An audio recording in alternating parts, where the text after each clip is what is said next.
بینەرانی بەڕێز لە شوێنێکن سڵاوتان لێبێت من کامەران حاج عومەر باسی ڕۆژتان پێشکەش دەکەم. باسی ڕۆژ ئەمڕۆ دوو تەوەر شرۆڤە دەکات. تەوەرێکمان تایبەت دەبێت بە پرسی ئازادکردنی پارێزگای مووسڵ و ئیدارەدانی دوای ئازادکردنی پارێزگای نینەوە کە قسە و باسی زۆری لەسەر دەکرێت. ئەمڕۆژ پەرلەمانی عێراق دانیشتێکی تایبەتی لەسەر هەبوو. پرسی یەکەمی باسی ڕۆژ مژار یەکەمی باسی ڕۆژ تایبەت دەبێت بە ڕەوشی ئێستای نێوخۆی هەرێمی کوردستان. وەکو دەزانرێ ئێوارەی ئامڕۆ حکوومەتی هەرێمی کوردستان ڕاگەندراوێکی بڵاو کردوتەوە تێیدا داوای لە حەزب و لایەنە سیاسیەکانی بەشداربوو لە حکوومەتی هەرێمی کوردستان و ئەوانەشی کە لە پەرلەمانی کوردستان بوونیان هەیە بە زووترین کات کۆبنەوەیەکی بەرفراوان ساز بکەن و هەوڵ بدەن چارەسەری بارودۆخی ئێستای هەرێمی کوردستان بدۆزنەوە. زۆرجار قسە لەسەر ئەوە دەکرێت بە تایبەت هەر چوار حزبەکەی دیکە بێجگە لە پارتی دیموکراتی کوردستان قسە لەسەر ئەوە دەکرێت ئەم دۆخی کە ئێستا هاتۆتە ئاراوە پارتی دیموکراتی کوردستان بەرپرسیاری سەرەکیە لە دروستبوونی ئەو بارودۆخە و هۆکاری ئەوەیە کە نێوماڵی کورد یەکڕێز نییە. لە کاتێکیشدا پارتی دیموکراتی کوردستان پێی وایە کە دیارە هەر لە ساڵی 1992 تاوکو ئێستا پارتی بە تەنیا حکومڕانی هەرێمی کوردستانی نەکردووە و حزبەکانی دیکەش هاوبەش بوونە لە حکومڕانی هەرێمی کوردستان. بۆ قسەکردن لەسەر ئەم پرسا ئێستا بە شێوەیەکی ڕاستەوخۆ نووری حەمەعەلی ئەندامی سەرکردایەتی پارتی دیموکراتی کوردستانمان لەگەڵە. بەڕێز نووری بەخێر بێن بۆ کوردستان 24. پێم باشە لەوە دەست پێ بکەم بۆچی ئێوە بەرپرسیارەتی بارودۆخی ئێستای هەرێمی کوردستان لەسەر خۆتان لا دەدەن لە کاتێکدا وەکو دەزاندرێ لە ساڵی 1992 تاوەکو ئێستا پارتی یعنی یەکێک بووە لەو حزبانەی کە حکومڕانی سەرەکی هەرێمی کوردستانی کردو. زۆر سوپاس بۆ ئێوە و لێرەوە من سڵاو و ڕێز و خۆشەویستم دەنێرم بۆ هەموو پێشمەرگە قارەمانەکانمان پێشمەرگە خۆشەویستەکان کە ئیسە لە بەرەکانی جەنگان کە شەو و نخونیە چێژن بۆمان کە دەستیان لەسەر بە لەبەزی تفەنگەکانیان و چاوێن لە دوژمنە هەرێمی کوردستان دەپارێزن بە خوێنی خۆیان بە ڕۆحی خۆیان و لێرە شەوە سڵاو دەنێرم بۆ هەموو ئەو کادر و پێشمەرگانەی ئێمەی پارتی لە سنووی پارێزگای سێمانی و گەرمیان قەڵازیە و هەڵەبجە کە ئەوانی سەدەستیان لەسەر دڵیانە. بێگومان تەمەنی پارتی 70 ساڵە پارتی خەباتەکە تێدەکۆشێ قوربانی داوە دەستکەوتی گەورەی بەدەستێناوە و پارێزەری خاک و نیشتمان بووە دیفاعکەری خاکی و نەتەوە نیشتمانەکەی خۆی بووە کە خاکی کوردستان و خەڵکی کوردستانە بەگشتی. ئەو حیزبانەی کە ئیمڕۆ خۆیان لەوەلادەن کە بەرپرسیارەتەکە هەمووی پارتی بێ ئەوان بەرپرس نەبوون. ئێماڵێن لە کابینی یەکەمی حکوومەتی هەرێمی کوردستانەوە کە لە هەڵبژاردننی 95 هەڵبژاردننی پەرلەمان کراوە پاشان لە مانگی دا حکوومەتی هەرێمی کوردستان دامەزرا کابینێ هەتا ئێستا پارتی بەتەنیا هیچ کابینەیەکی دروست نەکردووە بەڵکو لەگەڵ هەموو حیزبەکانە بۆ بە تایبەتی لەگە برادانیەکێتی نیشتمانی کوردستانە سەردەمی 50 پاشان ئەو حیزبانەی تر هەتا ئەو حیزبانش کە دەنگی پێویستیان نەهێنابوو لە 92 وەکو ڕێژەی لە سەدا حەوت ئەوانم شارەکان پێکراوە لە حکوومەتە بۆی حکوومەت تەنیاهی پارتی نەبێ یا هی پارتی وەکیتی نەبێ بەڵکو هەموو خەڵکی کوردستان بێ. ئیسا و حیزبانە وا پیشانی خەڵکەدەن کە ئەوان بەرپرس نین بەداخەوە. ئەوە تاوانێکە ئەوە غەدرێکە لە خەباتی پارتی لە خوێنی شەیدەکانی پارتی کە خوێنی شەیدەی ڕۆڵەی کوردن یعنی ئەوان خۆ دەربازکردن لەوە ئینا ئەگەر ئێمە هەمومان بەیەکۆین. ئیسا بۆ نمونە ئێمە 5 حیزب ئێمە وەکو پارتی دیموکراتی کوردستان گۆڕان برادرانی گۆڕان و برادرانی یەکێتی برادرانی یەکگرتو و برادرانی کۆمەڵ ئەمانە و هاوڕێیانی حیزبی شوعی و هەم حیزبەکانی تر هەندێکی تر لە دام و دەستگاکانی ترشە هەن ئەمانە گشتمان حکومڕانی ئەم هەرێمی کوردستانین. جا هەر کەسێ بە پێی حەجم و قەواری خۆی هەر کەسێ بە پێی بوونی کورسەکان و تاریخ و ڕابردوو و تێکۆشانی خۆی بە پێی حەجمی قەواری دەنگەکانی خۆی بەڵامی سە ئەو تاوان ئەخەنە سەرێمە پێم وایەوە غەدرێکە لە ئێمەیەک بەڵکو هەمومان بەرپرسین هەر کەسێ بە پێی حەجمی خۆی. باش ئەوان زۆر جار باسدەوە دەکرێت سەرڕای ئەوەی ئەوان لە کابینەکانی حکوومەت بەشداریان هەبووە بەڵام بڕیاری چارەن و ساز یەک لاکەرەوە لە پیرمام دەردەچێت لە مەکتەبی سیاسی پارتی دیموکراتی کوردستان دەردەچێت دواتر شۆڕ دەبێتەوە بۆ حکوومەتی هەرێمی کوردستان. خۆی ئەوە بە پێچەوانەوە ئێمە وەکو پارتی وەکو هەموو هەر حیزبێکی تر پێشناری خۆمانمان هەیە ڕێی خۆمانمانێ ئەدێن بە حکوومەت هەرێمی کوردستانەوە بەڕێز کاگنێشوان بەرزانی سەرۆکی حکوومەت هەرێمی کوردستانە جێگیری سەرۆکی پارتیمانە بێگومان ئەوان هەر کار شتێک ببێت لە مەکتەبی سیاسی لە خزمەتی جەنابی سەرۆک دەدەشی هەموو کارەکانەکەن و وەکو حیزم ئێمە بەشداریمان کردو لە حکوومەت و حکمڕانی هەرێمی کوردستانی شەکەین لەگەڵ تێگڕێ ئەو حیزبانەی کە لەگەڵمانان ئێمە حەقی خۆمانە حەقی خۆمانە بەڵام ئەو حیزبانە وابزان ئێمە هەموو قرارەکان ئێمە ئیدەن لەسەر هەرێمی کوردستان بێمە بەپێی حەجم و قەواری خۆمان بەپێی تاریخ و ڕابردووی خۆمان حەقی خۆمانە لە هەندێک بواردا ئەو بڕیارانە بدە بەڵام بڕیار هەموو بە یەکۆ بڕیارمەداوە بۆ نمونە دەرهێنانی نەوت بۆ نمونە کردنەوەی قوفڵی دەرهێنانی نەوت کە لە هەولێری پایتەختی هەرێمی کوردستان کرایەوە لەلایەن جەنابی سەرۆک و جەنابی مامجار بە یەکۆ کردیانەوە هەمومان بیرمانێتەوە باشە ئێمە ئەو کاتێک کە نەوتمان دەرهێنا بڕیاری دەرهێنانی نەوتدرا خۆ پێش ئەوە مالیشی بوجەی هەرێمی کوردستانی بڕی هەر نەوتیش لە ئاران نەبوو کەواتە ئێمە هەمومان بەشدارین لە حکومڕان بەشدارین لەم ئەزمونە بەرپرسیاریشین هەر کەسێ بە پێی حەجم و خەواری خۆی بەرپرسیارین لەو وەزعی کە ئیسا هەرێمی کوردستانی گرتوتەوە بە تایبەتی لە ڕووی اقتصادیەکەی لە هەرێمی کوردستان باش ئێوە سەرۆکایەتی هەرێمی کوردستانتان لە بەردەستدایە سەرۆکی حکوومەتی هەرێمی کوردستانیش هەروەها سەرۆکی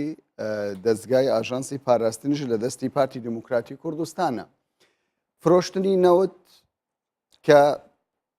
باسی لەوە دەکەن لەلایەن پارتی دموکراتی کوردستان بوو کە ئابووری کوردستان جا بکرێتەوە بە ئابووری عراقیش وە ئێستا دەگوترێت باجەکەی خەڵکی کوردستان دەدات چۆن ئێوە دەیسەلمێنن کە ئەمە تەنیا بڕیاری پارتی دموکراتی کوردستان نەبووە لە کاتێکدا وەکو دەگوترێت زۆربەی بڕیارە چارەنووسازەکان لە غەیری پارتی لە دەستی حیزبێکی دیکەدا نییە ئێمە جەنابی سەرۆک مەسعود بەرزانی سەرۆکی هەرێمی کوردستان بە دەنگی خەڵک بۆتە سەرۆکی هەرێمی کوردستان و جەنابی کاگنێشوان بەرزانی سەرۆکی حکوومەت هەرێمی کوردستان بە تەنسیق و بە تەنسیق لەگەڵ هەموو حیزبەکانە هەموو بەیەکەوە کاگنێشوان بەرزانی هەڵبژێراوە بۆتە سەرۆکی حکوومەت هەرێمی کوردستان ئاژانسی پاراستنی هەرێمی کوردستان ئەنجومەنی ئاسایشی هەرێمی کوردستان بەڕێز کاک مەسعود بەرزانی ئەوش ئێزن لە سەردەمێکە کە ئێمە و برادانیەکێتی بەیەکەوە تەنسیقاتمان کردووە لە دامەزراندنی کابینە چکە زۆربەی دەنگەکان زۆربەی کورسەکان هی ئێمە ئەوان بووە تەنسیقمان کردووە سەرۆکەکەی هی ئێمەیە جێگرەکەی برادانیەکێتی بووە ئەمە زۆر ئاساییە لە هەموو دنیادا هەیە ئەی خۆ باش ئێمە دەستگا ئەمنیەکانی خۆمان یا دەستگا گرنگەکانی خۆمان یا بڕیارە چارە نووسازەکانی نەتەوەی کورد ئێمە بەپێی تەجروبەی خۆمان بەپێی ڕابردوو بەپێی خەبات بەپێی هەڵسەنگادن بەپێی تەوەقعاتی خۆمان لەگەڵ دنیای دەرەوە هەر قەرارێکمان دابێت لە بەرژەوەندی خەڵی کورداوە کەواتە فرۆشتنی نەوت بەسەر بەخۆیی تەنیا بڕیاری ئێمە وەکو پارتی دیموکراتی کوردستان لە یەکەم ڕۆژەوە ئیشمان بۆ ئەوە کردووە مادەم ئێمە بڕیاری سەربەخۆیی هەرێمی کوردستانمان هەیە وەکو هەموو نەتەوەکانی ئەم دنیاە ئێمە بێبەش بووی لە مافی خۆمان وەکو دەوڵەت ئەبێ ئیش بکەین بۆ ئەوەی بتوانی بنیادی دەوڵەتداری دروست بکەین یەکێک لەوانە سەربەخۆیی اقتصادی هەرێمی کوردستان بووە بۆ خۆمان نەمان کردو بۆ میلەتەکەمان کردومانە و ئەو بڕیارش پێم وایە بڕیارێکی لە جێی خۆیەتی و نەتیجەکەش معلومەکە بووە زۆر باشە چاوەڕێ دەکرێت خۆپێشاندانی سەرتاسەری لە هەرێمی کوردستان زێدەتر قسەی زۆر لەسەر زوونی سەوز پارێزگای سلێمانیە و بارەگاکانی پارتیش لە پارێزگای سلێمانی بەپێی هەندێک میدیا ینی ڕێوشوێنی ئەمنی دەگرنە بەر بۆچی ئەم ڕێوشوێنە ئەمنیە هیچ مەترسیەک لەسەر بوونی پارتی لە پارێزگای سلێمانی دەبینن؟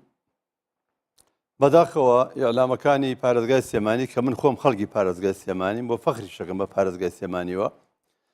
وەکو کوڕێکی ئەو منتیقە وەکو پێشمەگەیەکی ئەو منتیقە چکە تەمەنی گەنجایەتی خۆم و پێشمەگایەتیم لەو منتیقە تاوا کردووە بەڵام بەداخەوە ئێستا سلێمانی وای لێ هاتووە تووشی ئەو وەزعە بووە کە ئێمەیان ڕاگەاندنەکانی ئەوێ ئێمەیان تیان ئاشترین کردووە بە شێوەیەک کەوا ئێمەیان وەکو ناحەزێکی نەتەوە پیشانی خەڵکیوێداوە ئەوی لە ڕێگەی ئیعلامەکانی سلێمانیەوە بەبێ جیاوازی بەی برادرانێکێتیەوە و برادرانی گۆڕانیشەوە پێ وایە چاواشەکاری هەیە لە بێگومان چاواشەکاری و خەڵک فریودانە کاکە ئەگەر برادرانی یەکێتی نیشتمانی کوردستان ئەو وەزعیان پێ باش نییە پێیان باش نەبووە بۆ لەگەڵ ئێمە هاتوون حکوومەتێک لە دوایەکانە تشکیل کردووە لەگەڵ ئێمە ئەگە برادرانی گۆڕان لە ڕابردوودا پێیان باش نەبووە تەفاوم لەگەڵ ئێمە بکەن بە تەنسیق هێنامان هاتین حکوومەتمان تشکیلدا سەرۆکی پەرلەمان من بۆ خۆم دەنگمدا بە یوسف محەممەد بە ئەمری حزب بۆ خۆم دەنگمداوە بە یوسف محەممەد بۆ ئەوەی ببێ بە سەرۆکی پەرلەمان کە هاتمە خوارەوە لە سەر منەسەکەش پێم وت پێویستە بیپارێزی ئەو دەنگانە ئەو سیقەیە کە بەتوە درێ ئیستا لە سلێمانی دەنگۆ هەیە سبەینی 27 مانگ ڕۆژی کردنەوەی قوتابخانەکان و زەنگی کردنەوەی مەکتەبەکان واتەوەکو ئەکرێت کە بەیانی خەڵک مزاهرە بکە و پەلەماری بە تایبەتی بارگەکانی ئێمە بدا بەڵام من تەوەقع ناکەم بارگەکانی ئێمە بۆ مستەهدەف بێ ئەوە حکوومەت هەیە حکوومەت ئەبێ هەڵسێ بە ئیشەکە من دڵنیام لەوەی ئیستا ئەوە حکوومەت یاریمی کوردستان ئەم ێوارەیە ئێمڕۆ بەیانێکی دەرکردووە داوا لە هەموو حیزبەکانەکە بە یەکەوە بێن دەردەشە بکەین بۆی چارەسەری ئەم خێرانی هەرێمی کوردستان بە یەکەوە بکەین ئێمە داوامان لە هەموو حیزبەکان کردو بەس حیزبەکان کە نێنە پێشەوە لەگەڵمانە لەوێش ئەو وەسعەت دروستکەن ئەمە معنای وایە نەتیجەکەی باش نابێت من پێم وایە یەکەم شت کورد بە عام زەڕەمەند دەبەلێ دووهەم شت ئەو حیزبانەی کە لە پشتی ئەو دەستەوەن بۆ ئەو وەزعی کە دروستەکەن بە تایبەتی بۆ سەر بارگەکانی ئێمە کە تەسەور ناکەم ببێ چونکە ئەم جارە شتی حەدیە بارگەکانی ئێمە چۆن لە ڕابردوودا چۆن حەدیە ینی ئەگەر چونکە من پێم وایە ئەم جارێتە قابلی قبولکردن نیە ئێمە بارگەکانی هەموو حیزبەکانمان لە منتیقەیە پاراست بەدەگمەن ئەگە گەنجێک ئەگەر خەڵکێکی متەحەمیسی پارتی یا غیرە پارتی ڕۆشت بێت بەردێکی وەشان بیاشتیگە ئەینا مقڕاتی هەموو حیزبەکان لەو منتیقە ئاسوودە بووە پارێزراوە بەس هەموو جارێ ئەوان بێن و خەڵک هاندن بۆ سەر مقڕەکانی ئێمە بۆ سەر براکانی ئێمە بۆ سەر هەواڵەکانی ئێمە بۆ سەر کچ و خوشک و دایک و کەسوکاری ئێمەی شەهیدەکانمان لەو منتیقەیە ئێمەش دانیشتین لێرە ئەمانی لێرە مکەڕەم و مەعەزەب بۆ خۆیان دانیشتن و سەیری ئەوێ بکەن بەڕاستی پێم وایە ئەم جارە پارتی ئەوە قبوڵ ناکا چووە ئەبناش بە قبوڵی بکە باش پێدوانیە ینی خەڵکی خۆ پێشان دەر ئەوەنەی کە فەرمانبەرن مامۆستانە چەند مانگێکە موچیان وەرنەگرتووە سیستەمی پاشەکەوتی موچە زیانێکی زۆری بەوان گەیاندووە ینی لە قسەکانی جەنابەتدا گوێبستی ئەوە دەبم کە میدیاکان بەشێک لە میدیاکانی حزبی چاوەشەکاری هەیە ینی ڕای خەڵک بۆ پارتی بە شێوەیەکی خراپ لێکی دەدەنەوە بەڵام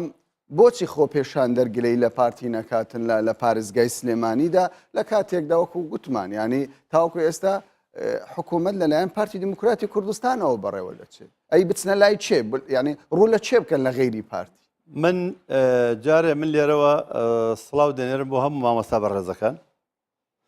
مامەستا و کارمەندانی هەرێمی کوردستان و پێشمەگە قارەمانەکانیش هەرچی ئەوانەی کە مەعاشخۆرن لەم کوردستانە پێم وایە ڕێژەیەکی زۆرە ئەمانە گشتمان هەموو چاومان لە معاشی خۆمانە کە لەلایەن حکوومەت هەرێمی کوردستانە بۆمان دابین کرێ دڵنیایشم لەوێ حکوومەت هەرێمی کوردستان چارەسەری ئەو قەرانەکە بەڵام بە تەفاوم و بە پشتیوانی هەموو حیزبەکان بەیەکەوە بەڵام سەبرێوێ ئەو مامەستا بەڕێزانە حەقی خۆیانە داوای مافی خۆیان بکەن هەموو کارمەندێک حەقی خۆی دەش کە چاوی لە حکوومەتەکەیەتی کە حکوومەت ساحێبی باوکی میلەتە ساحەبی میلەتە بەڵام لەگەڵ ئەوەشە دەبێت تەفاومی ئەوە بکەن کە وەزعی ئێستەی هەرێمی کوردستان بە شێوەیەکە کە دوژمنا بۆیان دروست کردوین پێویستی بە سەبر و تااقەتەیە ئەو مامەستا بەڕێزانە کە سبەینێ ئێمە گومانمان لەوە هەیە مامۆستا بەڕێزەکان ئەگەر ڕێپێوانێک بکەن بە شێوەیەکی سەردەمیانە مەعقولانە ڕێپێوان بکەن بەڵام دەبێ ئەوە حسابکەن کە خەڵکێکی تر نەکەوێتە ناو ئەو ڕێپێوانە بە ئاقارێکی ترابی باشە پێتان ناخۆشە خەڵکی ناڕازی بێنە بەردەم بارگای ئێوە داوای مافی خۆیان لە ڕێگای ئێوە لە حکوومەت بکەن ئێمە پێمان ناخۆش نییە ئەگەر ڕێپێوانەکە داواکاریەکە سەردەمیانە بێ بەڵام پێمان ناخۆشە خەڵک بێ بەربەرامان بکە کاکە خۆ ئێمەش کوڕی ئەوانین ئێمەش برای ئەوانین ئێمەش کە سوکاری ئەوانی خۆ ئێمە خەڵکی وڵاتێکی تر نین بۆچی بەربارانی ئێمە بکەن بۆچی بەربارانی بارگەکانی ئێمە بکەن بۆچی بارگەکانی ئێمە مستەهدەفێ لە سلێمانی ئەسبابەکە چییە ئەگەر ئەڵێن ئێمە و برادانێکێتی 50 بووین لەوەتەی کابینی یەکەم دروست بوو هەتا ئاگات تێرە ئێمە و یەکێتی 50 لەو دوایەدا حیزبەکانی تجات هەر کەسێ بەپێی حەجمی خۆی مشارەکەی کردو لە حکوومەتە گە لەو گازەدا کەم و کوڕی هەرچێکە بێت تەبیعیە لە هەموو دنیادا هەیە پێم وایە لە ناو خانەوادەیەکش هەیە بەڵام بەم شێوەیە کە بێن هەموو تۆپەکانی خۆیان بخەنە ناو گۆڵەکەی ئێمە و تاوانەکە هەمووی بدەن بەسەر ئێمە پێم وایە وەغەدرێکە کە لە ئێمە یەکەن ئەوەش پێویستە ئەو خەڵکە بە خۆیان بچێتەوە بۆ من لێرەوە داوا لە خەڵکی سلێمانی یەکەم بەعام لە هەموو خەڵکی ناوچەکان بەگشتی لە مامۆستا بەڕێزەکان حەقی خۆیانە چکە ژیانی خۆیان لەسەر ئەو موچە دابین کردووە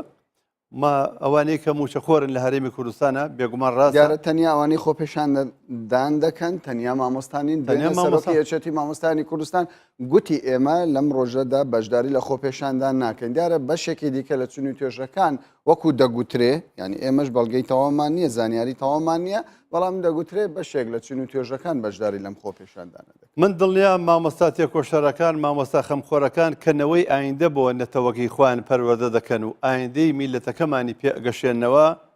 هەر ئەو مامۆسانە بیا باوکی ئەو مامۆسایانە لەو مامۆسایانە بوون کە لە ڕاپەڕینە یەک ساڵ بەبێ موچە دەرزیان بە مناڵی خەڵکی کوردستانەوەتەوە وە موچە خۆرەکان و مامۆستاکانیش پێشمەگەکانیشمان هەمومان ئێمە چاوەڕێی حکوومەتی هەرێمی کوردستانەکە موچەمان بات بەڵام کە نەبێ من پێم وانە سەیریکە ئێستا باشە کەس هەیە لەناو ماڵی خۆیە خێزانەکەی خۆی وەکو پێویست خواستەکانی خێزانەکەی خۆی بەداوین بکرێ بێگومان نەخێر بەڵام خەڵکی شەیە بێوێ ماڵی خۆی وەرامکە بێگومان نەخێر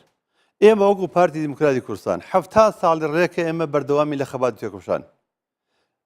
تەسهێمان داوە بە سەدان و هەزاران ڕۆڵەی ئەمنەتەوە شەید بوون لەسەر ئەو ڕێبازە بۆ دەستکەوتی کورد بۆ پاراستنی خاکی کوردستان و هەرێمی کوردستان و بۆ دروستکردنی ئەم ئەزمونە و ئێسەش ئامادەین چەندێت تەسهێمان داوە ئەوەی تر تەسهێ بدەین شەید بن لە پێناوی سربەخۆیی هەرێمی کوردستان ئیتر ببرێتەوە ئێمە لەسەر فیدرالی و وڵا لەسەر نەوتەکە و وڵا لەسەر ناوچەدا بڕاوەکان و فەرمووی سەر ناوچەدا بڕاوەکان هەمووی لەدەست هەرێمی کوردستانە هەموو دنیا تعامل لەگەڵ سەرۆکەکەی منەتەوەی ئێمە جەنابی کاک مەسعودەکە بەڵام لە ناو خۆی هەرێمی کوردستانە خەڵک تەعنەدا من ئێمە تێناگەینم ئایا ئەمە خزمەتکردنە بە کورد یا تێکدانی وەزعی نەفسی خەڵکی کوردستانە ئەمە چەندی بەچەنە ئێمە تێناگەین لەم وەزع هەموو دنیا وەزیری خارجەکانی دەوڵەتە جلهێزەکانی دنیا دێن بۆ ئێرە بە تەواضوحەوە قسە لەگەڵ جەنابی سەرۆکی هەرێمی کوردستان دەکەن وەکو کەسایەتێکی دنیایی گوێی لێگرن ڕێی وەرەگرن پێشنیاری لێ وەرەگرن و مشاوەڕی لەگەڵ دەکەن لەسەر ناوچەکە نەک لە هەرێمی کوردستانیە لەسەر شەڕی داعاش و گرتنەوەی مووسڵ کە ئەوش تەواوەکەن ئینشەڵا مووسڵیش تەواوە بێ ئەو شەڕانش تەواو بێ بەڵام ئێمە بێ خۆمان حازەکەین بۆ کارێکی گەورەتر و مهمتر و چاکتر و خزمەتکردن بە میلەتەکەی خۆمان و ئێمە لێرەوە دنیای خەڵکی دڵنیایی هەموو خەڵکەکەینەوە بە پشتیوانی خوای گەورە ئێمە لەم قەیرانە نجاتمانە بێ دەرباز دەبین لە شەڕ بە چ شێوەیەک ینی خەڵکی کوردستان لەم قەیرانانە دەربازیان دەبێ ئایا حکوومەت هیچ پرۆژەیەکی جددی هەیە تاوکو ئێستا کە زۆر جاربازدەوە دەکری حزبەکان دەڵێن ینی ئەو سیستەمی حکومڕانێکە لە هەرێمی کوردستان هەیە بە تەواوی فەشەلی هێناوە قەیرانێک کە چەندین ساڵە درێژەی هەبووە ئیتر خەڵک سەبری نەما ینی سەبری نەما لەوەی بەرگەی و قەیرانە بگرێ پێویست دەکات حکوومەت بە زووترین کات چارەسەر بە ئەو قەیرانانە بدۆزێتەوە حکوومەتەکەی ئێوە کە سەرۆکی حکوومەت پارتیە هیچ پرۆژێکی پێ بۆ چارەسەرکردنی ئەو قەیرانانە ئێمە ئەڵێن ئەمە دروستکراوە لە منتیقەیەکی دروست دەکرێت ئەی ناخۆ لە پێش 2014 هەمان ئەو هەراوهوریا و بەزم و ڕەزمە هەبوو وەزی ئابووری باش بوو وەزی اقتصادی زۆر باش بوو خەڵک زۆر ڕەفاهیانە ئەژیا خەڵک محتاجیش نەبوو معاشەکان لە کاتی خۆی ئادرا زۆر بەباشی بەڵام ئەو کاتەش هەر هەبوو کورسی شکاندن و لاقیتە هەڵتەکاندن و بەزم و ڕەزم و ڕاپێوان و قسەکردن و هاتووەوەر هەر هەبوو بەڵام پێ دوایە خەڵک چاواشە بکرێ خەڵک ڕاستیەکانی لێون بێ هەڵخەڵەتاندنێک هەبی لە میدیا ینی پەیامی چاواشەکاری بۆ خەڵک هەبێ ئەمە دەکرێ ئەمە بڵێن ئەمە شتێکی واقعە بێگومان 100% وایە 100% وایە لە سنووری پارێزگای سلێمانی ئێمە خەڵک بە شێوەیەتی ئەگەێنرێ خەڵک چاواشەکرێ حقیقەتی مۆزوعەکە بە خەڵک ناوت کاکە من شتێکەڵم دەسەر داهاتی هەرێمی کوردستان زۆر باسەکەن ئەوە نەوتەڕۆ باشە کاکە چوار دەواازە هەیە لە هەرێمی کوردستانە دوو دەواازەی لە ژێر کۆنتترۆلی سنووری پارێزگای هەولێر و دووەکایە دوو دەواازەی گەورەی لە سنووری لە پەروێزخان و لە باشماخە لە ژێر ئیدارەی سلێمانیایە باشە بۆ خەڵک هەر قسە بە ئێماڵێ کاکە تۆ بڵێ ئەو هەموو تەنکەرە نەوتەی کە لەو من لە باشماخ و لە پەروێزخان و ئەڕوا ئەو هەموو شتە لێەوە ئەڕوا هەمووی ئێمە بێ ئەوە ئێران سیرکە راپۆرتێکی تەقدیم کردووە بزانە ماگانە چەندێت داهاتی حدودەکانیەتی راپۆرتەکە وازەحە کاکە دوایە نەوت بە قاچاق بڕوا بۆ ئێران نەخێ نا بەگەر بیش فرۆشتێ نەوتەکە خۆ دیارە قاچاق بێ قاچاق نەبێت لە بەرچاوی خەڵکە ئەو نەوتانە ئەڕوا لێ و ئەڕوا پارەکەی بەکوێچێ بەڵێ ئێوە زۆر جار قسە لەوە دەکەن دەڵێ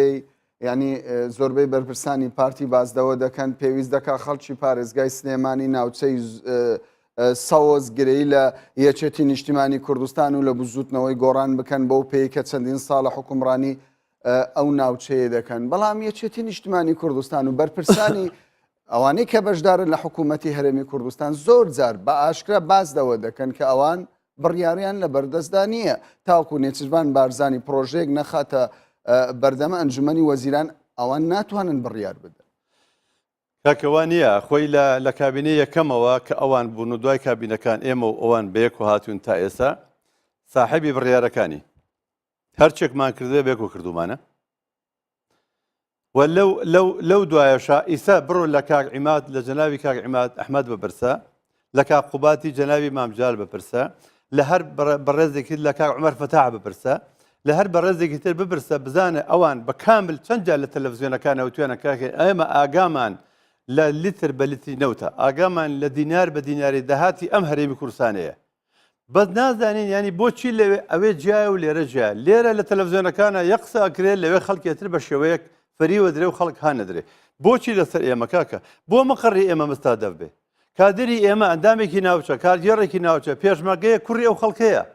لەوێ ئەو وەکو تۆ مەعاشی وەرنەگرت و ینی ئەو پێشمەرگە ئەو ڕێکخراوێکی حیزبی چ دەسەڵاتێکیە لەوەی داهات دابین و دابینەکە پێشمەرگەیە چ دەسەڵاتێکیە کادرێکی حیزبی کادری حیزبێک پیاوێکی مەدەنی نەچەکی پێێنێ قسە زۆر لەسەر ئەوە دەکرێت پارتی ینی بە شێوەک لە شێوەکان هێزی کۆکرد بێتەوە لە بارەگاکانی پارتی لە پارێزگای سلێمانی ئەمە ڕاستی هەیە لەو سەبارەت بەم هەواڵە خۆی ئەو دەنگۆیە کە هەیە دووبارە وەکو ڕابردوو پەلاماری بارگەکانی ئێمە بدەن بە مباشتر یا غێرە مباشتر ئەوە کادر و جەماوەری خۆمانە جەماوەری حیزبەکەمان ئەچنۆ بارگەکانی خۆمان چکە ئەو ئاڵایە ڕەمزی خوێنی شەیدانە ڕەمزی خەبات و تێگۆشانی 70 ساڵە ڕەمزی پیاوێکی قارەمان و سەرکردەیەکی نەتەوەی کورد مستەفا بەرزانیە ینی تۆ بێ ئەو ئاڵایە بسووتێنی یا بیخێتە شوێنێکی خراپەوە کەواتە تۆ بە مقەدەساتی ئەو شەیدان کە سوکاری ئەو شەیدانە گاڵتاکەی بۆیە خەڵکە خۆێتی بارگەکانی خۆی پارێزێ خەڵکە خۆێتی ئاڵاگە خۆی پارێزێ ئەگەر هاتە سەر ئەوە برادرانی ئەوێ پێیان باشە مقڕەکانی ئێمە لەوێ نەبێت تەبعیە کاکە بڵێن کاکە مقڕەکانتان بنەوە ئەو وەختە من بۆ خۆم بە منەڵێ من بە من بێ مقڕەکانم هەمووی لەوێ چی مقڕەمی ئێمە وێر بەڵام ئەمە نابێتە دوو ئیدارەی جاخۆ ئەوە کێئیکا کێ حەزیلیەکە کێ وایلیەکە پێ دوای هەنگاوێک لەم جۆرە هەبێت ئەگەر هەش بێ من وەکو خۆم وەکو شخصی خۆ بڵێم ئەگەرم جارە پەراماری مقڕی ئێمە بدەن پێویستە من لێرە شو داوا لە ژنابی سەرۆکەکەم داوا لە مەکتەبی سیاسی خۆشمەکەم لە کاک نێشتروان و لە کاک مەسروشەکەم ئەگەر ئێمە ئەم جارە پەلاماری مقڕەکانی ئێماندا ئیتر بەڕاستی بۆ ئێمە ئارە کادرەکانی خۆمان هەواڵەکانی خۆمان برادەرەکانی خۆمان کە سوکاری شێدەکانمان لەوێ دانێن بەو شێوەیە باش گاڵتەیان پێ بکەن و بەڕێز نووری بۆچی ئێوە پێشنیاز ناکەن بۆ سەرکردایەتی پارتی دیموکراتی کوردستان هەنگاوێکی جددیتر بەهاوێژێت بۆ ئاساییکردنەوەی بارودۆخی نێوماڵی کورد تەنانەت لەگەڵ بزوتنەوەی گۆڕان ئاش بێتەوە وەکو دەبیندرێ تاوەکو ئێستا بزوتنەوەی گۆڕان بە فعلی ڕکابەرێکی تون لەگەڵ پارتی دەکاتن خەریکە کۆمەڵی ئیسلامی خەریکە یەکێتی نیشتیمانی کوردستان میدیاکانی یەکگرتووی ئیسلامیش بە شێوەک لە شێوەکان بە هەمان نەفەس خیتابی ڕایگشتی دەدەن باشتر وانە ئێستا پێویست بکات سەرکردایەتی پارتی دیموکراتی کوردستان هەنگاوێکی جددیتر بۆ ئاساییکردنەوەی بارودۆخی نێو هەرێمی کوردستان بەهاوێژێ دەباشە بۆ نەمان هاویشتووە کاک فواد حسین چەند جار چووە سلێمانی چووە لای مەکتەبی سیاسی برادانیشێتی وە چووە لای کاک نەوشیروان چووە لای هەموو حیزبەکان چەند ئەم سەرۆسەری کرد وە چەند وەفدی تریش هەیە وە چەند کەسایەتیش هەیە کەسایەتی ڕێز عەشەت و بنەماڵەکان و مامۆستایان و کەسایەتەکانی ناوچەکانی سلێمانی سەردانی جەنابی سەرۆکیان کردووە سەردانی لای برادرانی گۆڕانیان کردووە سەردانی لای برادرانی کێتیان کردووە هەموو ڕێگەیەکمان گرتووە دەبەر بۆی بەڵام چی بکەین یانی ئێمە بەوێن بین تەسلیمی ئیرادی کێ بینانی کاکە ئێمە ساحێبی خەبات و تێکۆشان و هەزاران خەڵکمان داوە بەشێت ینی پێ دوای ئەوان دەخوازن پارتی تەسمیلی ئیداری تەبیعی ئەی تەبیعی داوە چیمان لێکەن نازانم داوە چیمان لێکەن ئەڵێن کاکە دیان داهات وەرە ئێمە و ئێوە بە یەک کۆشتەرینگە برادرانی یەکێتی نیشتیمانی کوردستان تۆ ئەگەر ناڕازیت بەم حکوومەتە بە ئاسانیت پێت بڵێم داوا دەکەن یەکەم مەرجیان مەرجێکی کە زۆر جار باسدەوە دەکرێتن مەرجێکی زۆر سادە و ساکار بێتن گەڕانەوەی دکتۆر یوسف محەممەد سەرۆکی پەرلەمان بۆ نێو بارگای پەرلەمانی کوردستان ئەوە کۆتایی هاتووە ئەوە کۆتایی هاتووە ئەوە لێ بۆ چکە ئێمە پێشتر زۆر مەحاولەمان کرد ئەوە ڕوونەدا زۆر مەحاولەمان کرد ڕوونەدا بەڵام ئەوان هاتن ئەو وەزعیان دروست کرد بە شێوەیە کە بتوانن ئینقلابی بەسەر ئێمە بکەن بەڵام ئێمە ناچار بووینەوە بکەین پێشتر زۆر مەحاولە کرا وەفدی هەموو دنیا لێرە کۆبوونایەکە تا پێنجی بەیانی قەرار درا و کۆبوونەوەی نەکرد بۆ کرا ئەسبابەکە چییە؟ دیارە کات بەرەو کۆتایی دەڕوە کاتم زۆر کەم ماوە دوا پرسیارم ئەوە دەبێت پێشتر حکوومەتی هەرێمی کوردستان ڕاگەندراوێکی بڵاوی کردەوە داوای لە حزبەکان کرد لە بارگای ئەنجومەنی وەزیران کۆ ببنەوە حزبەکان ئەویان ڕەت کردەوە زۆربیان ڕەتیان کردەوە ئێستا داوا دەکا ئەوانەی لە پەرلەمانی کوردستانیشن بەیەکەوە کۆبنەوەیکی بەپەلە بۆ چارەسەرکردنی بارودۆخی هەرێمی کوردستان بدۆزنەوە پێ دوایە ئەمە ببێت بە کلیلی چارەسەر من ئەو پێشنیارانم هەمووی پێ باشە و دەستخۆشی لە حکوومەت هەرێمی کوردستانەکەم بەڵام من دڵنیام ناژێن بۆ ئەوە چونکە ئەوەی لە مێشی ئەوانایە شتێکی ترە من تەسەور ناکەم بێن بۆ کۆبوونەوەکە خوا بکە ئیشەڵا بێن خوا بکە بەیانی ئەو ئەگەر ڕێپێوانێکی بە ڕێپێوانێکی هێمنانە منطقانە معقولانە داواکانی خۆیان تەقدیم بکەن بە محافظەی سێمانی بە پەرلەمانی بە نووسنگەی پەرلەمانی ئەوێ یعنی بە شێوەیەک بێ بە شێوەیەک نەتە پەلەماری هیچ بارگایەک نەدرێت نەک بارگەیم بارگەیش پێشاندانی ئاشتین لەگەڵ خۆپێشاندانێکنی کە لەگەڵ داوای ڕەوای خەڵکی کوردستانین پێویستە حکوومەت هەرێمی کوردستان چۆن ئیستا خەریکی بەرنامەداڕشتن و خەریکی پلاندانان و خەریکی خەمخۆریە بۆ دابینکردنی موچەی خەڵکی ئێستا حکوومەت داوا لە حزبەکان دەکات بەڕێز نووری حەمەعەلی ئەندامی سەرکردایەتی پارتی دموکراتی کوردستان زۆر سوپاست دەکەین کە لەگەڵمان بەشدار بووین زۆر سپاس بۆ ئێوەش سپاس بینەرانی بەڕێز دەچینە ناوبڕێکی کورت و دواتریش تەوەری دووەمی باسی ڕۆژ دەکەین.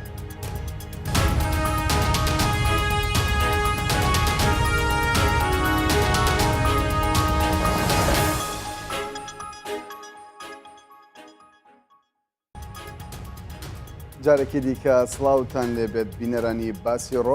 باسی ڕۆژ تەوەری دووەمی دەکەینەوە دیارە تایبەت دەبێت بە پرۆسی ڕزگارکردنی مووسڵ و هەروەها ئیدارەدانی ئەو پارێزگایە لە ئایندەدا دەزاندرێتن ئەمڕۆ پەرلەمانی عێراق دانیشتنێکی کراوەی هەبوو لەسەر ئایندەی پارێزگای مووسڵ و هەرێمی کوردستان لە لای خۆیەوە پرۆژەی هەیە و عەرەبە سوننەکان و تەنانەت حکوومەتی ناوەندی عراقیش پرۆژەی خۆی هەیە ئایندەی پارێزگای مووسڵ دەبێت بە چ شێوەیەک بێت بۆ قسەکردن لەسەر ئەم ژارە بە شێوەیەکی ڕاستەوخۆ لە شاری بەغداوە عەبدولقادر شنگالی جێگری پارێزگاری مووسڵ نینەوە لەگەڵمان دەبێت و لە ستۆدیۆی سنتەریش بەڕێز عەبدولغەنی عەلی یەحیا نووسەر و سیاسەتمەدار لەگەڵمانە. بەڕێز عەبدولغەنی پێم باشە لە جەنابتانەوە دەست پێ بکەم ماوەیەکی زۆرە قسە لەسەر ئازادکردنی پارێزگای مووسڵ دەکرێت دیارە مەبدەئیەن هەرێمی کوردستان بڕیاری داوە هێزی پێشبەرگا بەشداری لەو پرۆسەیەدا بکات ئەولەویەت بۆ کورد لە بەشداریکردن لە ڕووی سیاسیەوە دەبێت چی بێ؟ بەر لە هەموو شتێک حەز دەکەم پورتە باسێکی ئەو لەسەر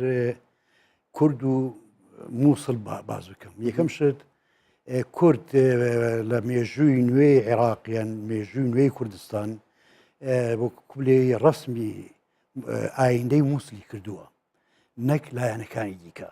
مەسەرەن ساڵی 1925 ئیستیفتایەک کرا ڕفراندۆمێک کە ویلای مووسڵ بدرێتە پاڵ عێراقیان بدرێتە پاڵ تورکیا ئەوە بۆ عەرەبەکانی مووسڵ یان وجەهاکانی مووسڵ ینی بوونە دوو بەشێک لەگەڵ ئینگلیز بوون بەشێک لەگەڵ تورکی بوون کوردەکە کە هات ئەو کاتی تقریبن لە 1975 خەرشی ویلای مووسڵ پێک دەهینە ئەو کوردە هات دەنجیدا ئەوەی کە مووسڵ بدرێتە پاڵی عێراق حتا یەکێ لە مؤرخەکانی مووسڵ ناوی خەیرەدین عومەریە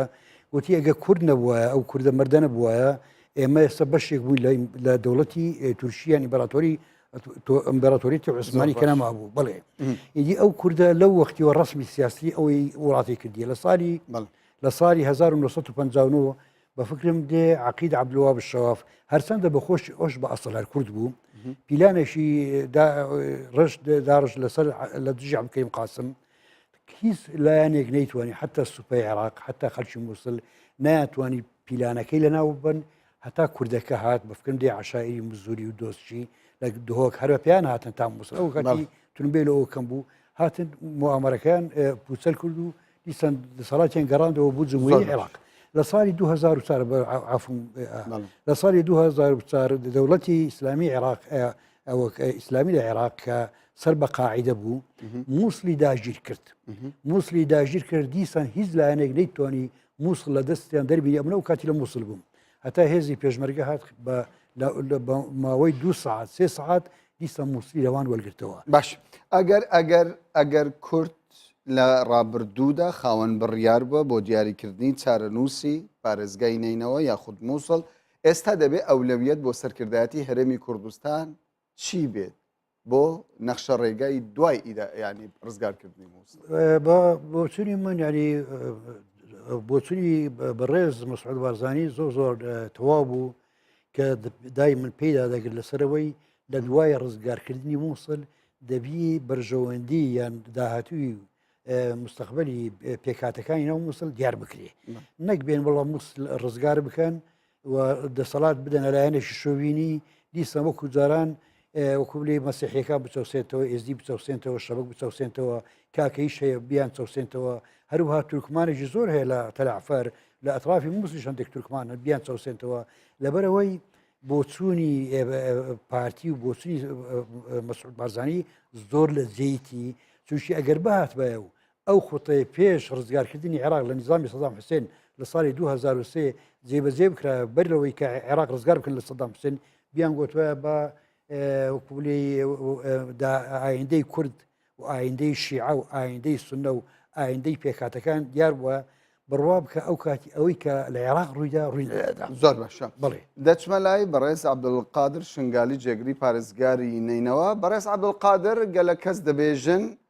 بەشداریکردنا پێشمەرگە بۆ پرۆسەی ئازادکردنا مووسڵ ینی گەلک گرنگ نییە دکاری سوپای عێراق دکاری بەبێ پێشمەرگە ینی پارێزگایە مووسڵ لە دەستێ داعش ڕزگار بکات ینی عەجەبە ینی بەشداری پێشمەرگە گرنگە یا خود گرنگ نییە وەکی هەندێک دەبێژ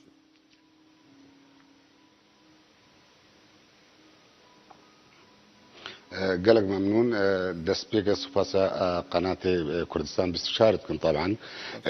رزقار كرنا موصلات بيج مش بيج يا دست بيكريل سر دستي بيش برقيت كردستاني بري 2 صالة تقريبا دست برزقار كرنا قلق منطقة اش كردستاني اش محافظة موصل او دفريت كردستانية بسر بارزقها موصل فهميل سر تقريبا السر دست بيش مرقيت كردستاني هاتنا رزقار كرن وبيش مرقيت كردستاني في الصداع شهيد الداين رسر رزقار كرنا فان منطقة وكو ناحية واني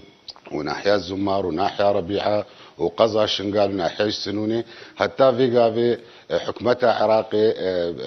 الفان منطقة شد دعم جي تقديم نكريا بو هزي بيش مرقا بو رزقار كرنا فان منطقة اشنها هاتيا دست برزقار كرنا ناحية قيارة كريا من مستغربهم وقت بيجن رزقار كرنا موصل محافظة موصل يا دست بيكري شنو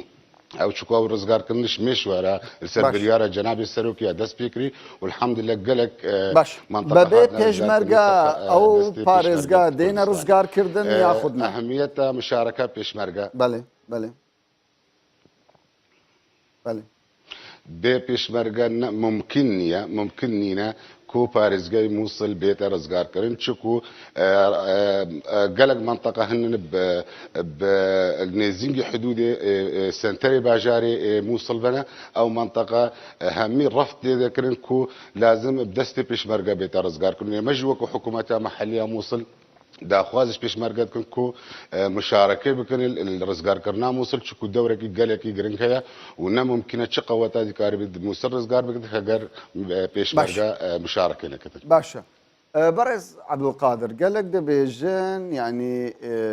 بەبێ ڕێکەفتن سەرکردایەتی سیاسی هەرێمی کوردستان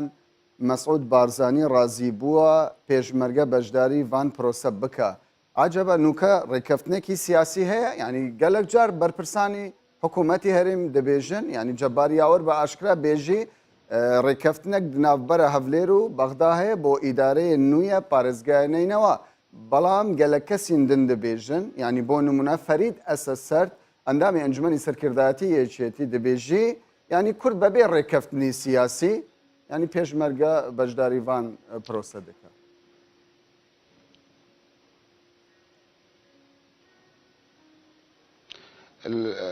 من بهورناكم هما رزقار كرنا موصل دست بي بكي هجر اتفاقك السياسي نبت شكو اف فتره بوريات بينم قالك تحركات هاتي كرنش تش آلية دولتي بجي وتش آلية قيادة كردستاني وش آلية بغداد بجي همي قهشتنا حقيقتك كو دبي بري رزقار كرنا موصل اتفاقك السياسي بالسر ادارتها موصل شكو ادارتها موصل بشتي دركفتنا داعش نيا ممكنه كوبي وكو بري اجبر فار روداني هاتنا دان المنطقه ده وهم ميزان من وكو باريس جاي موصل من مستغرب يعني حتى فيغافي حكمتها بغداد خل موصل نكره خدان اف منطقه هميد رزقار بوين حتى فيغافي خل نكره خدان اجدهي جيارة هات رزقار كرن حكمتها بغداد همي ثقل خو هات ساحده معناوي اشياء معناوي بغداد ممكنه وان مستعده كل موصل همي بنيري وهمي منطقه موصل بنيري وكوياك شكو عندك منطقه هنا ادبيجم هما بغداجي قهشت قناعتك او منطقه اصلا من سر باريس قها موصل ودليل ويتشن ديكو في منطقه بفترك قلق درجه هاتينا رزقار كان حتى فيغافي بغداد نش ديزيق نش دور بحثي افاكرنا منطقه نكري وش التقديم جي نكري بو منطقه اجدهي غياره هات رزقار كرن بهمي ثقل خدا هاتيا افادان كرنا غيار وتقديم خدمات ايما امنا كما كما سيكو بيجموان غياره افانا كنا بس بيجم بلا عدالتك هبي بلا وقت هون سحك بارز قها موصل سحكن همي مكونات بارز قها موصل وكويك داجار قادي بيك فجيان پیدا بي بس از من قناعه برز نممكن اداره وكو بري داعش جارك قادي بريفش باش برس عبدالغنی دیارە سەرکردایەتی هەرێمی کوردستان دەخوازێ کوردی ئێزیدی کوردی شەبەک تەنانەت پێکهاتەی مەسیحیش کە لە ماوەی چەند ساڵی ڕابردوودا مافی ئەوان پێشەل کراوە لەلایەن حکوومەتی بەغداوە و ڕوبڕووی کۆمەڵک گرفت بوونەتەوە ئێستا دەخوازێ ینی ئیدارەی ئەو ناوچانە جیا ببێتەوە لە ئیدارەی مووسڵ بەڵام ئەمڕۆ پەرلەمانی عێراق بە ئاشکراوەی ڕەت کردەوە کە ئەوان ڕازی نابن پارێزگای نینەوە دابەش ببێت ئایا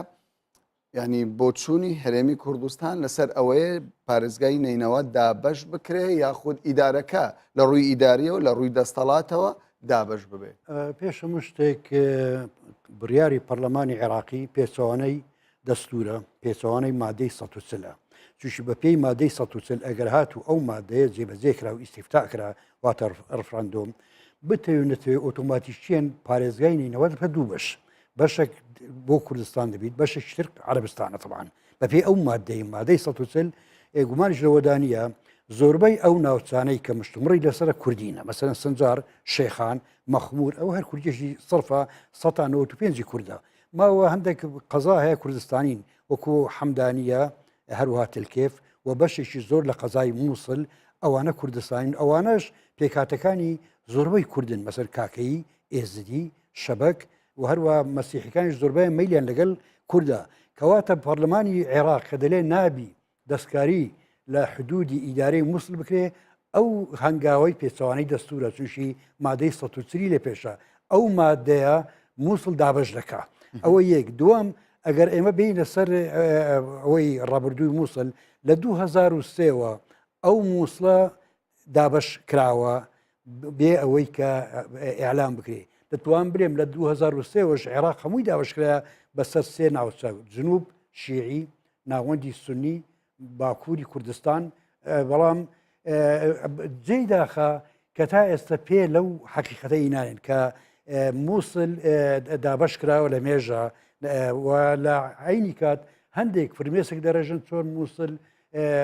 پارێزگاینەوە دابەش دەکرێ و قبول ناکەین پارێزگای نینەوە بە پێچەوانە هەموو پارێزگەکانی عێراق زیاتر بە تەجروبەی دابەشکردن تێپەڕیوە مەسەلەن لە ساڵی 1960 پارێزگایەکی نوێ لەناو پارێزگای ناوادا مەزراویش پارێزگای دهۆک بوو بە قەزای سمێل و زاخ و ئامیدی درایە پاڵەوە بۆچی ئەو کاتی نیانگوت ئێمە قبول ناکەین ئەو پارێزگایە دروست بی ناو زۆر باشە بۆەوەی بەرچاوڕوونی هەبی لە بەردەم بینەران پێم باشە باز لە ڕووی جوگرافی پارێزگای نینەوە بکەین دیارە قسە لەسەر ناوچەی شنگال دەکرێت کە بکرێت بە ئیدارەیەکی سەر بخۆ وەروە ناوچەی تلعفەریش پێ دوایە ینی دەکرێت وەکو هەرێمی کوردستان ئەو سیاسەتەی پەیڕەو دەکات کە ئەو ناوچانە ئیدارەیان سربەخۆ بێت بەڵام لە هەمان کاتیشدا ژمارێکی زۆر لە کوردیش لە نێو پارێزگای مووسڵیش هەیە چارەنووسی ئەوان چۆن دەبێتن ئایا ئەوان لە ژێر سێبەری ئیدارەی پارێزگای مووسڵ دەبن لە ڕووی جوگرافیەکە ئەگەر تۆ باسی لەوە بکەیت بەڵێ دیسان دەگەڕێنەوە بۆ مادەی ١ سنجار شێخان ئەو قەزایانە هەمووی مەشمولە بۆ مادەی ئەو مادەیە دەبی بێتە پێش ینی قەدیمترە لەوەی کە پاشی ڕزگارکردنی مووسڵ چۆن وەزعی مووسڵ چۆن دەبی شتی ئاقدەم ئەو جێبەجێ بکرێت ئین زابین لەسەر ڕووداوەکانی دوای نەمانی داعش لە مووسڵ بە پێی مادەی ١ کە ئەو مادەیە تەطبیق کرا ئەو شتانە نامینێ ئەو شتانە نامینێ بڵێ ئیدارەیەک بۆ سنجار ئیدارەیەک بۆ مەخمور ئەوە نامینێ هەموو ناوچە کوردی و کوردستانیەکان دێنە پاڵ ئەو کاتە بە قەناعەتی من ئەگەر بهاتوایە و لە دوای ساڵی 2005 کە دەستور دانرا ئەو کاتی مادەی ١ تطبیق بکرابە ئێستا ئەو بگروبکێشە و ئەو مشکلە و ئەو مشتمڕە لە پێشمان نەدەبوو بەڵام دیسان نابی تەهڕوو بکرێ لە مادەی ١ کە مادەی ١ جێبەجێ بکرا ئیدی مووسڵ دەکەنە چەند محافەزەیەک چەند ئیدارەیەک ئەوە کورد علاقی پێ نییە منتەقەی عەرەبی چی لێ دەکەم با لێ بکەن باش ئێستا قسەی زۆر لەسەر ئەوە دەکرێت داواکاری حکوومەتی عێراق داواکاری ئەمریکا کە وەکو دەزانرێتن ئەمریکا ڕۆلێکی گرنگی هەیە وەکو فەرماندەی گشتی هێزەکانی هاوپەیمانان داوا لە پێشمەرگە دەکات لەو پرۆسەیەدا دەبێت بەشدار بێ بەبێ پێشمەرگەش پرۆسەکە سەرکەوتوو نابێ ینی پێشمەرگە خوێن دەڕێژێ ئەو ناوچانە ئازاد دەکات کە ئێستا لە دەستی داعشە پێ دوای دەبێت ڕێککەوتنێکی شکلیەوەها ئاسان هەبێت لەلایەن سەرکردایەتی هەرێمی کوردستانەوە وەکو ئێستا قسەی لەسەر دەکرێت لەلایەن هەندێک کەسایەتی سیاسی پێشمەرگە ئەرکی تەنیا ئەوەیە لە بەرامبەر ئەو موچەیە کە لەگەڵ واشنگتۆن لە ڕێگەی واشنگتۆنەوە بۆی دابین دەکرێت ئەرکەکەی ئەوەیە خوێن بڕێژێ ناوچەکە ئازاد بکات دواتر تەسمیل بە بەغدای بکە پێ دوایە دەبێت پێشمەرگە بەم شێوەیە ینی سەرکردایەتی سیاسی هەرێمی کوردستان بەمە ڕازی بوو بێتن بەو شێوەیە کە باسی لەوە دەکرێت بەر لە هەموو شتێک ئەومان لە فکرنەسی لە ڕۆژی کە داعش ناوچەیەکی زۆری لە پارێزگای نینەوە داگیر کرد تا ئێستا ئەوە 2 ساڵی هێزی پێشمەرگە تەنها ناوچە کوردستانیەکانی ڕزگار کردووە شنگار ڕەبیعا مەسەڵەن با بڵێین زەمار سەدەی مووسڵ و هەروەها ناوچەی دیکەش هەتا ئێستا کورد تەماعی لە غەیری ناوچەی کوردی نەبووە زیاتر تا هەموو هەولی بۆ ئەوەیە و ئەوەی کە داش ڕژادلی کورد لە لادێکانی مووسڵ بن کوردیش هەر لادێکانی مووسڵە یعنی کە کورد لە لادێکانی مووسڵ بی پێشمەرگە کە ڕزگاری کرد ئەمە بە مافی خۆمان گەیشتین مەسەرم پێشی ساڵێک دەیانگو کورد 1050 کیلومتری ڕزگار کردیە و تازەلی ئینسیحاب ناکەین بێشک ئەو کاتیش کورد ئەو ناوچانە ڕزگار بکات لێی ئینسیحاب نابی و ئەمریکا ڕاستە تا ئێستانەی لەگەڵ ئیستیقلالی کوردستان نەبووە مەسەن قسەی بە ئاشکرا نەکردیە بەڵام ئەو ڕوون ویستم دەلێت دەبی مڕاعاتی مەسلحەتی کورد و مەسلحەتی سونە لە پارێزگای دەچمەوە لای جێگری پارێزگاری نینەوە بەڕێز عەبدولقادر شنگالی بەڕێز عەبدولقادر تو باوەڕی دای ینی پشتی ڕزگارکردنا مووسڵ جارەکردن هەمان سیستەمی ئیداری ینی بەری هاتنە داعش چەوا بوو نوکە جارێکی دیکە ئەو سیستەم بێتە جێبەجێکردن عەجەبە ینی کورد مەسیحی ڕازی دەبن جارێکی دن هەمان سیستەم هەمان ینی ناخۆشی ڕوبەڕوو ببن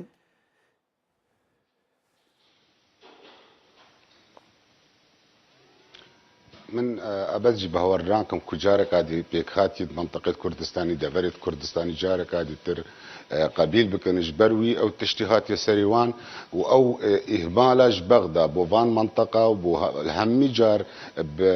چاوێکی دیتر الڤان دەڤەرا تێدەنێرین و هەممی جار حەقی وانی وندایە ئەس بەهوەڕ ناکەم جارێکا دیتر ئەف خەلکی ڤان منطقە کو قبیل بکرد ببێت بسەر ئیدارا مووسڵ بە بەس من مدين نقطة بيجم دبي إشارة بدم أو نقطة يعني باتفاقك السياسي شو كمان مقتنع عن صد جارك هذه ترخلك يعني نم مستعدكو حياته خو بكلمة ترسيدة وبسر إدارة موصل دبي وان حقك هيكو سر ما دي صدو تشيلكو أف منطقة بين رأي في خلقي بي ورقرتنكو بين بسر هريم كردستاني وبين يابسر حكومتها بغداد وهرشان دجي ماده صدوشل افشان صالنجي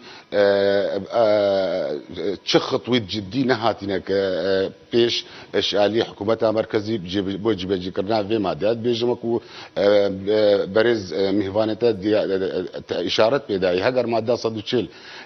وي وقتي ذا الكاتي خذ درست بوبا وخطوات الجدية بانهم حكومتها بغداد جدي بالجي بيجي كرنا ماده صدوشل اف مشاكل فيغا موجود ممكن مشاكل موجودة إجبار ويش عندي بيجم دبي اتفاق سياسي هبي بري رزقار كرنا موصل كو جارك عادي تر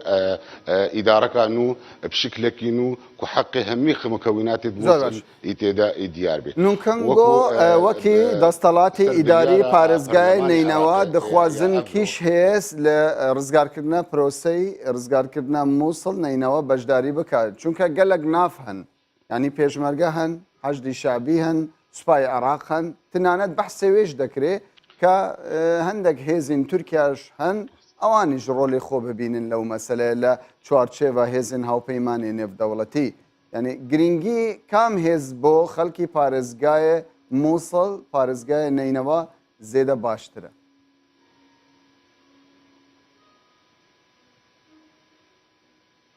بو خلقنا نوا طبعا خلقنا نوا هندك نقاط حساسه مش رزقار كرنا موصل ده مجلس موصل مجلس محافظه موصل او ممثله شرعيه خلقك يا او مجلس بري نوكاجي بريار دايو فيغا فيجي همي بريارا وان اوكو قبيلنا كنت شو مشاركات شو حشد الشعبي بارز رزقار كرنا موصل ده افا بريارا خلقي موصل يجي وبريارا حكمتها محليه موصله وايماجي وكو سلطات تنفيذي البارزقها موصل ده تاكيد كنكو خلقي موسل همي دجي مشاركة حشد الشعبية الرزقار كرنا موصل أما قوات عراقية دي تر القل بيش مرقد كردستاني أبا أد بيجم أمركي قلكي درسته وإما همي القل ويشان دينكو قوات عراقية نظامي مشاركة بكون القل بيش هيزت بيش مرقد كردستاني وبالنسبة تركيا جي جزء بيش تحالفات دولية الفيغافي شر داعش كيف همي منطقة هذا أو جي تشتكي ممكن أكو اتفاقات الدولي اللي حكومة عراقي قال تحالف الدولي بيتا كرن بس وكو حشد الشعبي حكمتها محلية موصل بريار هيا بريارك رسمية جي هايكو رفضك هيكو مشاركة حشد الشعبي رزقار كرنا موصل ده بله اگر بحث هێزن پێشمەرگەی کوردستان بکەی گەلک جار دەبێژن ینی ئەو تاخین کە پێشمەرگە دێنێتە ڕزگارکردن لازمە پێشمەرگە vەگەڕیتن vê ناوچەیەدا ینی ڕێککەفتنێکی وەسا هەیە پێشمەرگە هەمی ئەو ناوچێ پشتی ئازاد کە vەگەڕیتەوە جارێکی دن بۆ جێهێندن.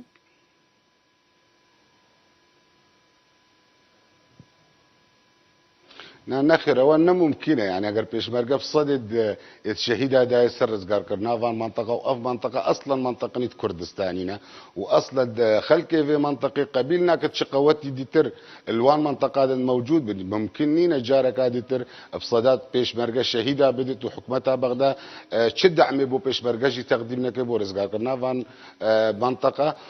نا منطقه كجارك ديتر اشوان بيه خاصه كوفان منطقه شول بكونوا تسليمي حكمتها بغداد بكن اولا مطلبك جماهيريه اما خلقي او منطقه يعني مبخو خلقي الشقاري ما من ظالم كخلق شان قريدايه بقوتها بيشمرقه وشان بهوري بقوتها بيشمرقه هي وهميده فريديه كردستاني بسر بارزقها مصلبه افنا منطقه بصادات الشهيده بدي حتى تو بوستكش خاك افان دفرت كردستاني بسر بارزقها مصلبه تو رزقار بكي وبشتوي كي تسليم بكي بو الاداره بغداد برايي من دبي اتفاق السياسي هبه دا او مشاكل جارك هذه دوباره نبن منطقه المحافظه المسلده. بله قالك باشا دقريما دفتا بريس عبد الغني يعني ايندي موصل چۆن دەبینن زۆر جار قسە لەسەر ئەوە دەکرێت دوای ڕزگارکردنی مووسڵ ینی کۆمەڵێک دۆسەی تازە دێتە ئاراوە و کۆمەڵێک کێشە و گرفتی گەورە لەو ناوچەیە سەر هەڵدەدات چاوەڕێ ئەوە دەکەن ئێوە؟ بڵێ ئەوەی کە من شارەزای بووم مووسڵ و کە پێکاتەکانی مووسڵ زیاتر مەیلی کوردستانیان هەیە و زیمان بۆ کوردستان بۆ نمونە ساڵی 2010 زۆر بە کورتی کاتم 2010 دوو مەوجەی مەسیحی هیجرەت پەیدا بوو ڕویان لە کوردستان کرد نەچوونە عەرەبستان لە پێشەوی ئێزدیەکان 24 عملیان لە ئێزدیەکان کوشت 5,000 ئێزدی زیاتر لەناو مووسڵ ڕویان لە کوردستان کرد نەچوونە جێگای ئیدیکە ئێستا کەش حتا پێشی داگیرکردنی مووسڵ لای داعش 200,000 مسلاوی لە کوردستان هەبوون نەچوونە بەغدا و ناوچە عەرەبیەکان بۆیە من وای تەوەقع دەکەم ئەوانە ئەگەر هاتوو لە دوای ئەوەی مووسڵ ئەمری واقعە دەبی بێنە بقال کوردستان بڵێ بەڕێز عەبدولغەنی عەلی یەحیا نووسەر و سیاسەتمەدار زۆر سوپاست دەکەین کە لەگەڵمان بەشدار بووی لە ستۆدیۆ هەروەها بەڕێز عەبدولقادر شنگالی کە بە شێوەیەکی ڕاستەوخۆ لە شاری بەغداوە جێگری پارێزگاری نینەوە لەگەڵمان بۆی زۆر سوپاسی بەڕێزتان دەکەین. بینەرانی بەڕێز زۆر سوپاس بۆ ئێوەش کە کاتی خۆتان بەیەمەدا.